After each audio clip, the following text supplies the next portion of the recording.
The Dominion of Canada kept its land records in offices that smelled of pine tar and damp wool, and in the autumn of 1882, the Northwest Territories had more unclaimed people than it had unclaimed land. They did not call it an auction. The Hudson's Bay post at Fort Macleod called it a settlement placement, which was the kind of language that made an ugly thing sound administrative. Children who had come through the mission schools, through failed homestead families, through the particular violence of a winter that had taken parents and left children behind, were presented to the settlers and tradesmen who could take them on. The fee was nominal. The paperwork was efficient. The territory moved on. Most of the children were chosen quickly. The small ones, the ones who still looked soft around the edges, went first.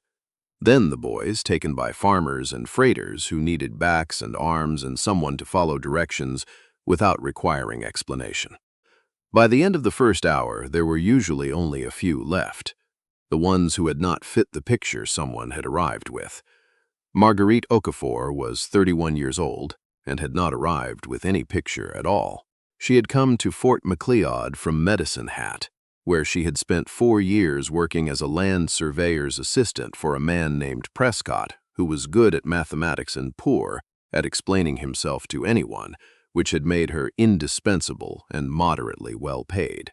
Her mother had been from Lagos, her father from Montreal, and she had grown up in the particular in-between of a person who belongs everywhere partially and nowhere completely, which had given her, among other things, a talent for reading situations quickly. She had not intended to go near the placement that day. She was at the post for lamp oil and flour and the letter she had been expecting from her sister in Quebec. The placement was happening in the yard behind the trading post, and she had walked past it on her way in, and she had stopped because of the girl at the end of the line. The girl was perhaps 10 years old. Though she sat with the contained stillness of someone older, she was small, with dark hair cut practically short, and a coat that had been mended so many times the original color was difficult to determine. Her face was round and serious. She was watching the yard with the careful attention of someone cataloging information, not because she expected it to help her, but because paying attention was what she did. Marguerite had watched 3 families approach her. Each time the family had looked at the girl, asked something of the mission worker standing nearby, and moved on. Not rudely. The territory had its own kind of manners, but with the particular efficiency of people who had arrived looking for something specific, and this was not it. The girl watched each family go. Her expression did not change. This was, somehow, worse than if it had. Marguerite was still standing there when the mission worker, a broad-shouldered woman named Sister Beatrice, came to the end of the line with her ledger and looked at the girl and looked at Marguerite. "You're here for placement," Sister Beatrice said, not unkindly, more the way someone reads the last item off a list. "I came for lamp oil," Marguerite said. Sister Beatrice looked at her steadily. "And now?" Marguerite looked at the girl.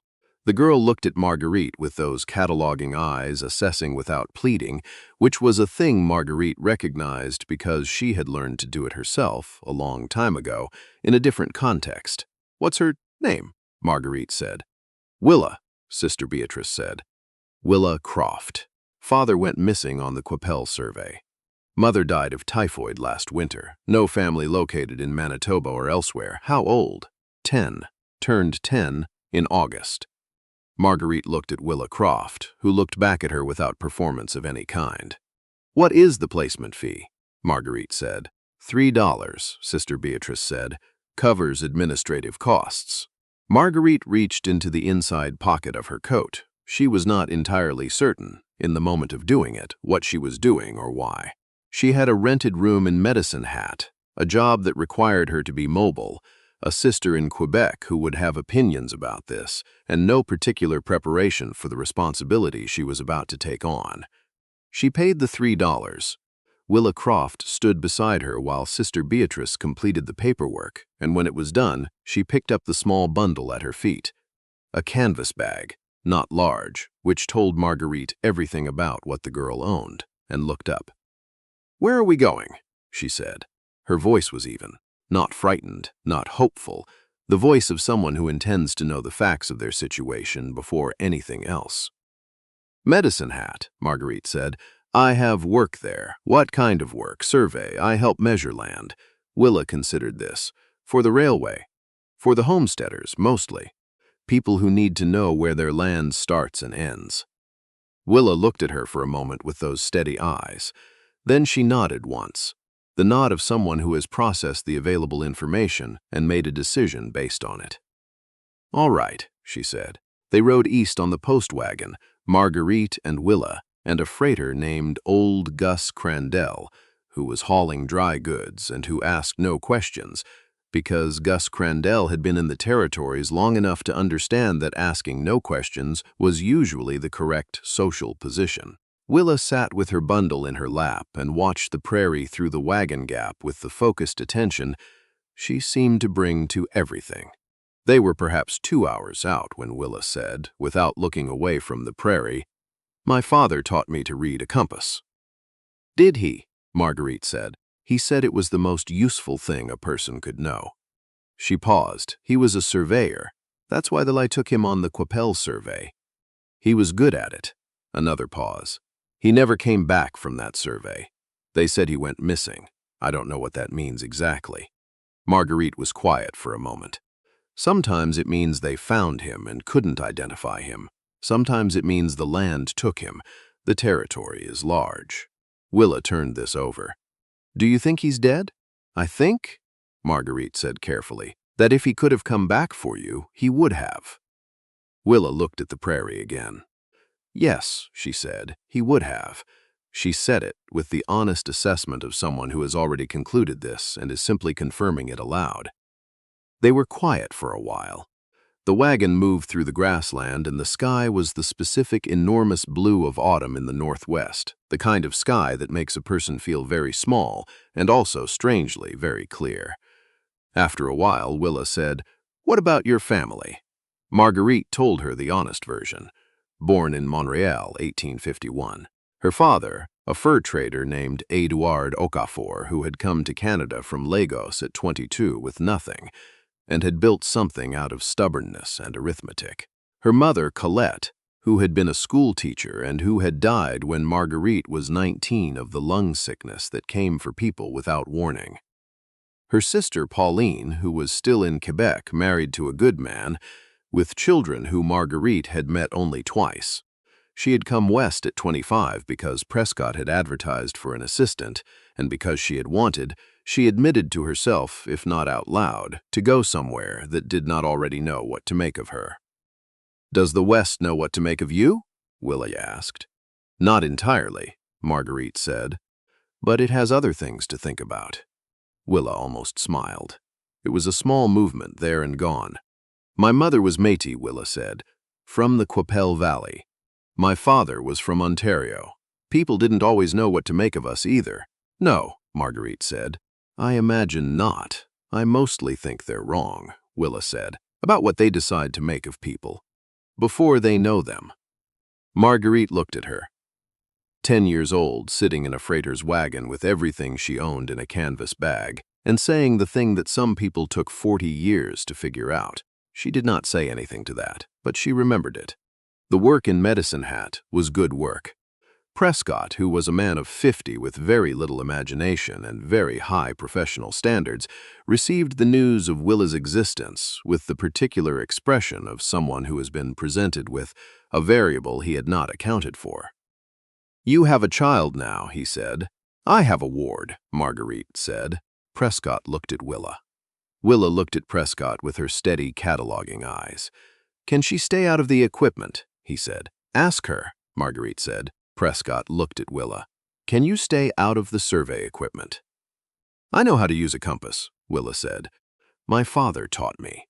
Prescott looked at Marguerite. Marguerite said nothing. Prescott looked back at Willa. "I have a theodolite," he said. "A compass is not a theodolite."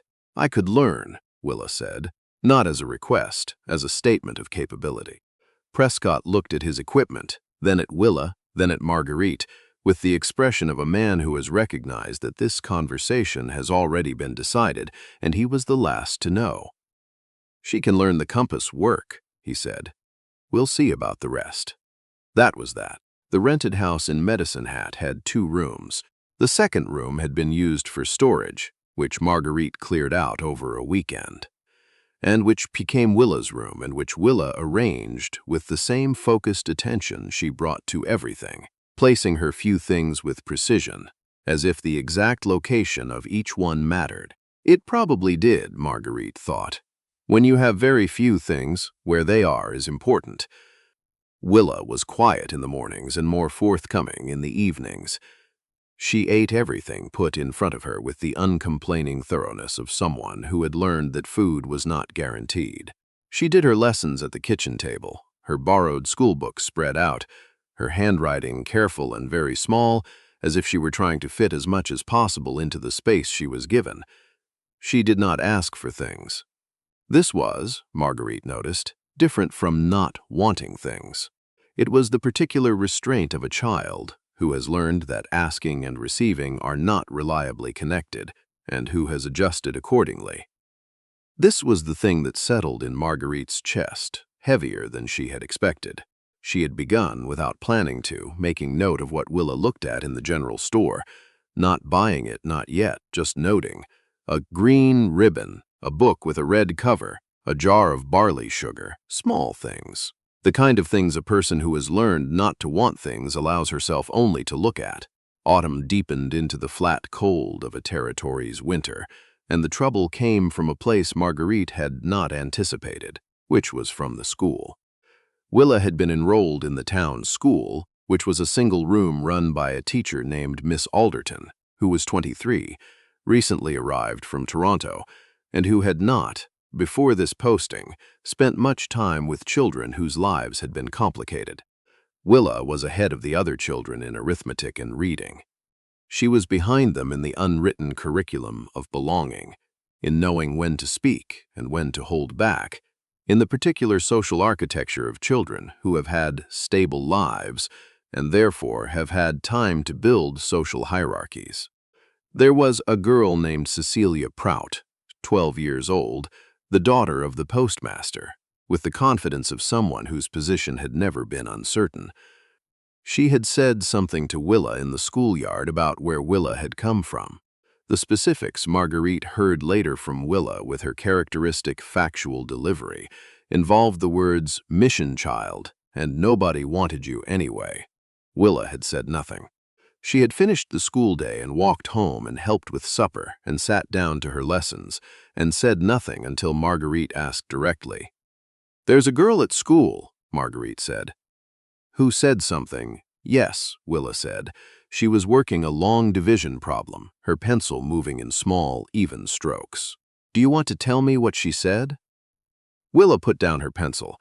When something required attention, she gave it full attention. She told Marguerite what had been said, accurately, without emotional elaboration. Marguerite was quiet for a moment. "Does it bother you?" she said.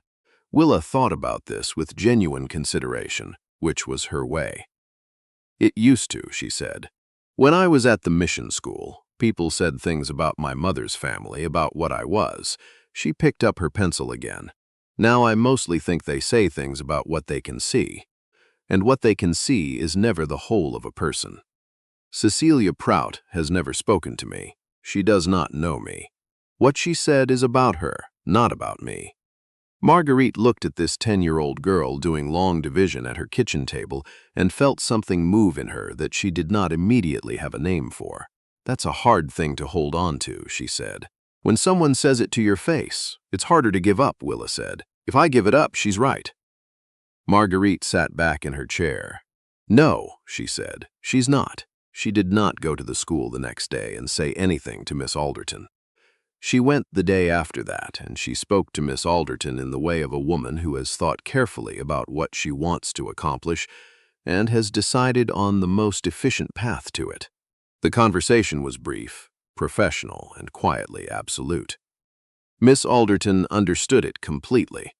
The schoolyard reorganized itself in the way schoolyards do when an adult has made something clear without making it a drama. Willa never knew about this, or if she did, she never said. The winter was long and cold and in its own way good. Good in the way of a season that forces people into close quarters and requires them to either get along or make each other miserable, and Marguerite and Willa were, as it turned out, the kind of people who could occupy a shared space without friction. Willa started helping with the compass work in February, on weekend survey jobs, when Prescott needed an extra set of hands for the baseline readings. She was precise. She asked questions that were exactly the right questions. Not too many, not too vague. The kind of questions that showed she had already worked out part of the answer and wanted to confirm it. Prescott watched her for 3 weeks and then said to Marguerite, in private, "That child has a better spatial mind than any assistant I've trained."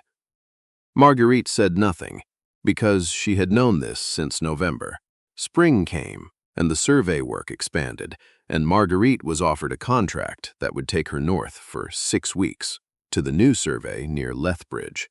It was good money, the kind of money that would make a material difference. There was, as it happened, no obvious arrangement for Willa during those 6 weeks. Marguerite turned down the contract. She did not discuss this with anyone. She wrote to her sister Pauline in Quebec and told her about Willa, which she had not done before. She wrote it plainly, the way she did most things. She had made a placement agreement in September. She had a ward named Willa.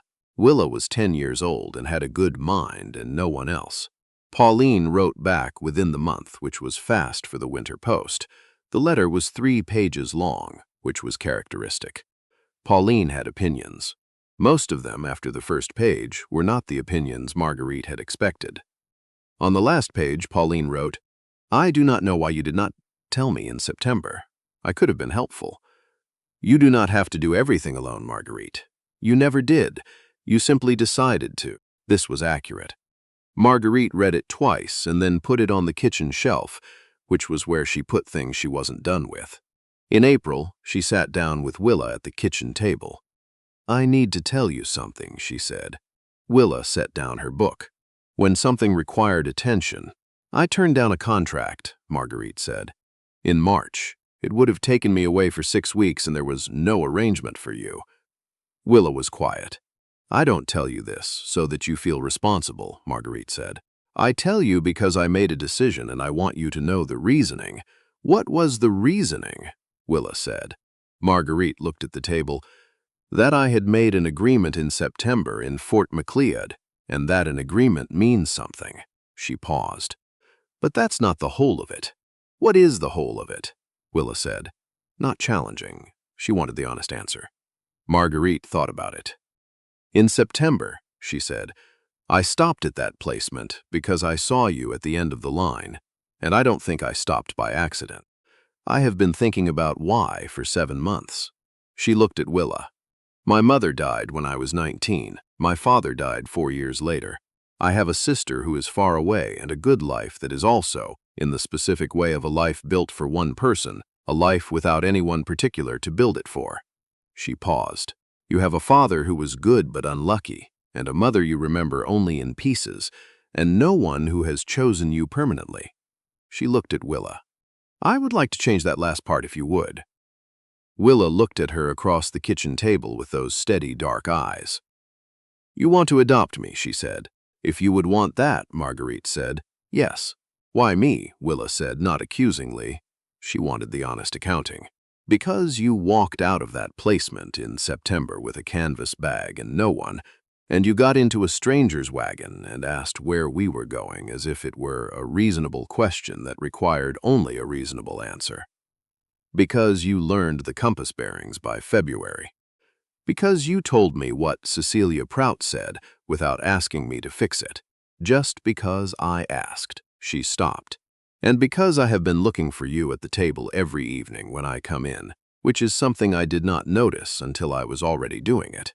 And you have been saving me the seat nearest the window, which is warmer, without being asked." Willa looked at the window seat. "I noticed it was warmer," she said. "I know," Marguerite said. That's why I noticed you." Willa was quiet for a long moment. The kitchen held the particular silence of a spring evening, the ice going out of the river 2 streets over, the sound of the town settling into the season. "I would want that," Willa said. Prescott, who had approximately zero interest in paperwork and approximately high interest in capable people, co-signed the guardianship application without being asked twice. The territorial court in Medicine Hat processed the documentation with the efficient practicality of a jurisdiction that had seen stranger arrangements and had learned to manage them. Pauline wrote from Quebec with several opinions, most of which were affectionate. Willa grew half an inch in the following year, and another inch the year after, and spent the summer she turned 12 doing field work with Marguerite on the Lethbridge survey, where she developed a reputation among the survey crew for the kind of precision that made grown men check their own work. The head chainman, a Cree man named Albert Swifthawk, who was the best field surveyor Marguerite had worked with, told Willa in July that she had a better eye than 3 men he'd trained combined. Willa received this, the way she received all information, seriously, completely, and without performance. She read everything. She sent away for books on mathematics and on soil composition and on the plants of the northern prairie, which she catalogued with the same small, precise handwriting she used for her school lessons. At 13, she began writing letters to the Geological Survey of Canada, asking questions about survey methodology. They wrote back. This surprised them, Marguerite suspected, more than it surprised Willa. At 14, Willa told Marguerite that she intended to become a licensed surveyor. "I know," Marguerite said. Willa looked at her. "You're not surprised. I stopped being surprised by you approximately 1 week after September," Marguerite said. Willa almost smiled, actually smiled, that brief real smile that changed her whole face and made her look younger and more undefended. "Prescott thinks it won't be possible," she said, "because of the licensing requirements for women." Prescott, Marguerite said, "is good at mathematics and poor at imagining how things change. Do things change?" "Yes," Marguerite said, slowly and with significant effort. "But yes." Willa nodded once, the nod of someone who has received information, found it accurate, and is integrating it into a plan. She wrote more letters to the Geological Survey. Marguerite worked the survey contracts for 12 years out of Medicine Hat and was eventually offered a staff position in the Dominion Lands Office in Calgary, which she took, which meant a fixed salary, a proper house, and the particular satisfaction of work that had built into something. She was not a woman given to declarations about what her life meant. She had said what needed saying on a spring evening at the kitchen table when Willa was 10 years old, and had not found it necessary to elaborate. But she looked for Willa every evening when she came in from the office. Not with anxiety, just the looking for a thing you have learned to expect, the specific way someone moves, the way Willa sat at her work, straight and focused, with the books spread around her in the pattern she always used. And Willa had kept the habit of the window seat and of the quiet that was never empty. These were small things. Small things held over a long time are what most of a life is made of. On the evening of Willa's 21st birthday, a June evening, the Calgary summer going gold at the edges, Willa came to find Marguerite in the back garden, where Marguerite was reading the day's correspondence with the focused inefficiency of someone who has been doing paperwork since 7 in the morning and is running low on patience for it. "I want to ask you something," Willa said. Marguerite set down the papers. "Ask," she said. Willa looked at her. 21 years old, with the same steady cataloging eyes she'd had at 10, and the particular stillness of someone who has turned out to be entirely herself. "Are you glad," she said, "that you stopped?" Marguerite looked at her, at the girl who had watched 3 families walk away without changing her expression, at the woman who had written letters to the Geological Survey of Canada at 13 and had received a job offer from them at 20, at the person who had been at the kitchen table and at the window seat and in the corner of every decision Marguerite had made for 11 years. "Every day," Marguerite said, "every single day." Willa nodded, the nod of someone receiving confirmation of what they had already worked out. Then she went inside to start supper, because that was what she did on Tuesdays, and Marguerite sat in the back garden in the June evening and looked at the sky over the foothills and thought about $3. $3 on an autumn morning in Fort Macleod in a year when the territory was still deciding what it was going to be and what those $3 had purchased. Not a ward, not a worker, a daughter. The family Marguerite had not known she was still building. Found in a placement yard at the end of a line in a coat mended so many times the original color had been lost. The best $3 she had ever spent.